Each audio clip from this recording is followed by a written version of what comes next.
Hello friends, welcome to the Chitra science hub. आज हम isotopic dilution analysis study करेंगे कि ये क्या होती है। आइसोटोपिक डाइल्यूशन एनालिसिस हमारी क्या है, एक क्वांटिटेटिव एनालिसिस है।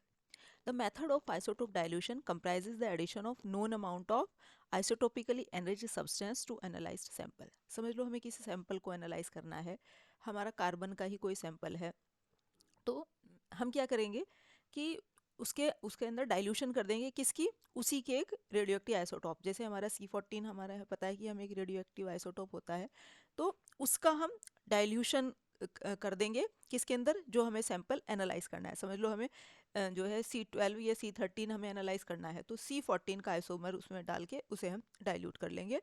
और उस जो है हमने जो डाला है उसके अंदर C14, उसकी चूंकि हमें अमाउंट नोन है, हमें पता है कितना डाला है, तो हमारे सैंपल के अंदर अब समझ लो हमें C13 का एस्टिमेशन करना है कि C13 उस जो है हमारा कितनी क्वांटिटी में है। तो हम जो क्या है उसके अंदर एक C14 का आइसोटॉप डाल देंगे, तो उस C14 की हेल्प से हम C13 सैंपल की एनालिसिस इजीली कर सकते हैं कि कितने अमाउंट में हमारा C13 प्रेजेंट है। अब इसे करते कैसे हैं हम। A known quantity of a compound containing an unknown quantity of a particular element is mixed with a spike। एक नोन कंपाउंड, एक जिसकी हमारी जो है एक कंपाउंड मतलब नोन जो हमने लिया है, जैसे C14 हमें पता है कि इतनी कंसंट्रेशन का हमारे पास है, तो वो हम मतलब जो हम उसे एड जिसे ऐड करते हैं हम उसे स्पाइक कहते हैं। तो समझ लो हमें किसी सैंपल के अंदर सपोज करो कार्बन का ही हमें C13 या C12 हमें जो है आइसोटोप पता करना है कि कितनी अमाउंट में प्रेजेंट है, तो उसके लिए हम कौन सा स्पाइक यूज़ करेंगे। स्पाइक मीन्स जो रेडियो एक्टिव एलिमेंट हम नॉन कंसंट्रेशन का डाल रहे हैं, तो उसके लिए हम C14 करेंगे। इसी तरह से आयरन का, फॉस्फोरस का, हमें जिसका भी हमें आइडेंटिफिकेशन करना है, हम इस जो कितनी अमाउंट में वो हमारा प्रेजेंट है, तो ये उसी का हम आइसोटोप उसके अंदर डाल के उसे डाइल्यूट कर देते हैं। अब फिर क्या करते हैं हम उसकी, क्योंकि जो हमने आइसोटोप उसके अंदर डाला उसकी स्पेसिफिक एक्टिविटी तो ऑलरेडी हमारे पास नोन है। अब ये जो मिक्सचर है, जो हमने ये स्पाइक और स्पाइक के साथ हमने जो हमारे सैंपल को मिक्स किया, इसका हम फिर उसकी स्पेसिफिक एक्टिविटी चेक कर लेंगे। तो इसकी हेल्प से जो हमारा क्या है कि जो अननोन कंपाउंड है हमें उसकी आराम से पता चल जाएगी कि उसकी हमारी स्पेसिफिक एक्टिविटी क्या है, उससे हम क्या निकाल लेंगे, वो कितनी अमाउंट में प्रेजेंट है। और स्पेसिफिक एक्टिविटी क्या है हमारी, कितने डिसइंटीग्रेशन कितने सेकंड में और कितनी क्वांटिटी के साथ हो रहे हैं। The specific activity of the spike is known precisely. Spike की हमें पहले से ही पता है। So the isotopic compound of the mixture can be use to calculate the amount of element in the sample. अब हम आइसोटॉप हम इजीली यूज कर सकते हैं किसी मतलब उसी एलिमेंट का उस सैंपल के अंदर उसकी कंसंट्रेशन पता करने के लिए। तो उसमें हम किसी का भी कर सकते हैं, जैसे कि हम अभी कार्बन का एग्जाम्पल स्टडी कर रहे थे कि समझ लो हमें C13 उसमें से देखना है कितनी हमारी अमाउंट में प्रेजेंट है, तो हम क्या करेंगे उसके अंदर C14 का जो है आइसोटोप उसके अंदर डाल देंगे। अब हमने डाल के उसे मिक्स किया। The small amount of the mixture is isolated from the sample weighed and it specific activity is missed. अब जो हम नोन क्वांटिटी का डाल रहे हैं जिसे हम स्पाइक कह रहे हैं, उसकी स्पेसिफिक एक्टिविटी हमें ऑलरेडी पता है। अब हमने उस स्पाइक को हमारे सैंपल के अंदर ऐड कर दिया और फिर से उसकी स्पेसिफिक एक्टिविटी मेजर की। तो इससे क्या पता चल जाएगा, जो हमारा इनएक्टिव एलिमेंट जो प्रेजेंट है सैंपल में वो कितनी क्वांटिटी में प्रेजेंट है, उसकी कंसंट्रेशन हम इजीली निकाल लेंगे। The concentration of the inactive element in the sample में be estimated by the dilution of radio tracer. हमने रेडियो ट्रेसर से उसे डाइल्यूट कर दिया और फिर हमारा जो इनएक्टिव एलिमेंट है वो कितनी कंसंट्रेशन में प्रेजेंट है वो हम फाइंड आउट कर लेंगे। Isotopic dilution analysis can be applied to all the elements that have two or more naturally occurring isotopes। Isotope dilution analysis हम केवल उन्हीं एलिमेंट्स ही कर सकते हैं जो हमारे जिसके दो या दो से ज़्यादा आइसोटोप हो, provided that a spike enriched is one of the isotope of that element is available. और हम स्पाइक किसका यूज़ करेंगे, उसी के एक आइसोटोप का। समझ लो हमें C13 या C12 का हमें जो है एस्टिमेशन करना है, तो हम कौन सा आइसोमर यूज़ करेंगे, कौन सा आइसोटोप यूज़ करेंगे, हम आइसोटोप हम यूज़ करेंगे उसके लिए C14। अब हमारी आइसोटोपिक डाइल्यूशन एनालिसिस तीन तरह की होती है, एक डायरेक्ट, एक इनवर्स, एक आइसोटोपिक डाइल्यूशन और अ, एक डबल। तीन हो गई हमारी, डायरेक्ट, इनवर्स और इसे रिवर्स भी कहते हैं, और double. These methods are based on the same fundamental principle but they differ both in technique and procedure and are applied under different conditions। तीनों मेथड का हमारा जो बेसिक फंडामेंटल प्रिंसिपल है वो सेम ही है, कि हमें समझ लो कोई आइसोटोप निकालना है तो उसी एलिमेंट का दूसरा रेडियोएक्टिव आइसोटोप उसके अंदर डाल के उसकी कंसंट्रेशन पता कर लेंगे। बस टेक्निक और डिफरेंट है और हमें किस सैंपल के लिए कौन सी टेक्निक यूज़ करनी है, बस ये इसमें वेरी करता है, बाकी बेसिक प्रिंसिपल हमारा तीनों का सेम है। आज की इस वीडियो में हम डायरेक्ट आइसोटोपिक डाइल्यूशन डिस्कस करेंगे। नेक्स्ट वीडियोस में हम इन्वर्स और हमारे डबल स्टडी करेंगे। अभी डायरेक्ट आइसोटोपिक डाइल्यूशन है क्या हमारा? This is the method of determination of inactive compound bye dilution with A radioactive compound. इसमें हम कैसे डिटरमाइन करते हैं इनएक्टिव कंपाउंड को, उसे डाइल्यूट कर देते हैं एक रेडियोएक्टिव कंपाउंड के साथ।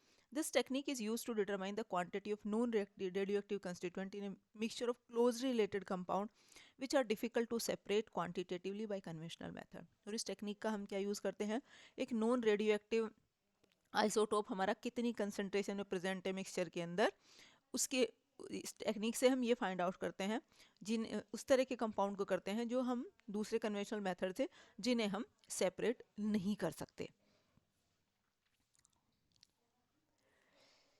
ये है हमारा प्रोसीजर हमने लिया, ये हमने सैंपल लिया हुआ है जिसे हमने कहा एनालाइट। इसके अंदर हमने क्या किया, एक रेडियो एक्टिव आपने इसके अंदर डाल दिया आइसोटोप, और रेडियो एक्टिव उसी का समझ लो हम C13 C12 का कर रहे हैं तो उसके अंदर C14 यूज़ करेंगे। फिर एक कैरियर ऐड करेंगे। कैरियर का क्या पर्पज़ है, वो उसके अंदर प्रेसिपिटेशन कर देगा, तो हमारा जो एनालाइट है वो प्रेसिपिटेट हो जाएगा।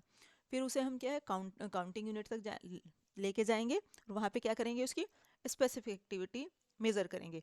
इस रेडियो एक्टिव आइसोटॉप की स्पेसिफिक एक्टिविटी तो हमें पता है, अब हमारी मिक्सचर की भी हमें पता चल गई। इससे इसकी स्पेसिफिक एक्टिविटी कम आएगी, क्यों आएंगी, क्योंकि अब हमारा क्या है, नॉन रेडियो एक्टिव उसके साथ मिक्सअप हो गया। तो हम पहले तो रेडियो एक्टिव की हमने स्पेसिफिक एक्टिविटी कैलकुलेट की, फिर जो उसके अंदर एनालाइट डाल के जो हमने मिक्सचर बनाया उसका एक छोटा सा पोर्शन हमने लिया और उसकी हमने जो है स्पेसिफिक एक्टिविटी कैलकुलेट की। तो हमारे इस अननोन की कितनी कंसंट्रेशन है, इससे हमें ये पता चल जाएगा। सपोज करो हमने एनालाइट लिया A और उसकी कितनी कंसंट्रेशन ली हमने x ग्राम। अब स्पेसिफिक एक्टिविटी उसकी तो जीरो होगी क्योंकि नॉन रेडियो एक्टिव है। अब रेडियो एक्टिव हमने उसी का रेडियो आइसोटोप डाला, A स्टार से दिखा रहे हैं, समझ लो हम कार्बन का कर रहे हैं C13 का, तो C14 का लेंगे। उसकी हमने y अमाउंट में हमने डाल दिया। ये हमारे पास नोन है, ये अननोन है हमारी, ये हमें पता करनी है। ये हमें पता है हम कितनी कंसंट्रेशन से डाल रहे हैं, उसकी स्पेसिफिक एक्टिविटी हम मेज़र कर लेंगे। अब इन दोनों का मिक्सचर बनाएंगे, तो मास कितना हो गया x प्लस वाई, क्योंकि x इसका था y इसका था, और उसकी स्पेसिफिक एक्टिविटी हम फिर से हमारी चेक कर लेंगे। तो दो स्पेसिफिक एक्टिविटी आ गई हमारी, एक तो हमारी किसकी, उसकी जो रेडियोएक्टिव आइसोटोप प्योर है उसका, और दूसरी मिक्सचर की। तो अब किस तरह से हम अननोन की कंसंट्रेशन निकालते हैं ये हम कैलकुलेशन देखेंगे। Suppose we have to determine the amount of some inactive material A in the system. हमें किस सिस्टम के अंदर एक इनएक्टिव मटेरियल A कितनी कंसंट्रेशन में प्रेजेंट है, कितनी अमाउंट में प्रेजेंट है, ये हमें फाइंड आउट करना है। सपोज हमने कर लिया कि उसकी जो कंसंट्रेशन है उसके अंदर वो x ग्राम है। To the system containing x gram of inactive A, we add y grams of active material A star of known activity R। उसके अंदर हमने y ग्राम डाल दिया, किसका, एक्टिव मटेरियल का, उसी का सेम आइसोटोप, उसी का हमने आइसोटोप लेंगे, लेकिन ये आइसोटोप रेडियो आइसोटोप है और उसकी हमें जो है एक्टिविटी नोन है। अब the specific activity of the added active material, जो हमने रेडियो एक्टिव आइसोटोप डाला, उसकी हम स्पेसिफिक एक्टिविटी कैसे कैलकुलेट करेंगे, एक्टिविटी अपॉन अब उसकी कितनी कंसंट्रेशन है। तो S1 क्या हो गई हमारी specific activity of the radio active material. ये तो है हमारी अब तक रेडियो एक्टिव मटीरियल की। अब हम निकालेंगे मिक्सचर की, प्योर की तो हमारी ये हो गई S1। अब हम क्या करेंगे, उसे जो है उसके स्पाइक, जिसकी हमें रेडियो एक्टिव वो कंसंट्रेशन वगैरह हमें पता है, उसकी हमने स्पेसिफिक एक्टिविटी भी हमें नोन है, हमने डिटरमाइन कर ली है। अब उसे हम अपने इनएक्टिव मटेरियल के साथ मिक्स कर देंगे, उसे उसका छोटा सा पोर्शन हम लेंगे, फिर उसकी हम स्पेसिफिक एक्टिविटी मेज़र करेंगे, उसे सपोज हमने कह दिया S2। अब ये हमारी किसकी निकल के आई, मिक्सचर की, x प्लस वाई। अब हम दोनों इक्वेशंस को डिवाइड कर देंगे, यहाँ से हम x की कंसंट्रेशन निकाल लेंगे और ये हमारा फार्मूला निकल के आएगा S1 by S2 minus 1 into Y. S1 क्या है हमारी स्पेसिफिक एक्टिविटी रेडियो आइसोटोप की, S2 किसकी है, मिक्सचर की, और y क्या है हमारी, y है किसकी कंसंट्रेशन, जो हमने रेडियो ट्रेसर उसके अंदर डाला है उसकी कंसंट्रेशन। तो इस तरह से हम सैंपल के अंदर हमारा x कितने अमाउंट में है ये हम इजीली कैलकुलेट कर लेंगे।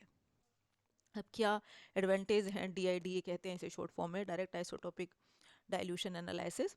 ये हमारी क्वांटिटेटिव एनालिसिस है। इसमें जो हम इंस्ट्रूमेंट यूज़ कर रहे हैं वो बहुत सिंपल है। कंपाउंड जो ऑब्टेन हो रहा है वो हाईली प्योर है। It minimise the statistical counting error, इसमें स्टेटिस्टिकल काउंटिंग एरर भी कम होते हैं, और इसके अंदर जो है एनालाइट की आइडेंटिटी में कोई चेंज नहीं आता। हमारी नेक्स्ट वीडियोस में हम इनवर्स और डबल वाला मेथड स्टडी करेंगे। आज के लिए इतना ही। Thank you.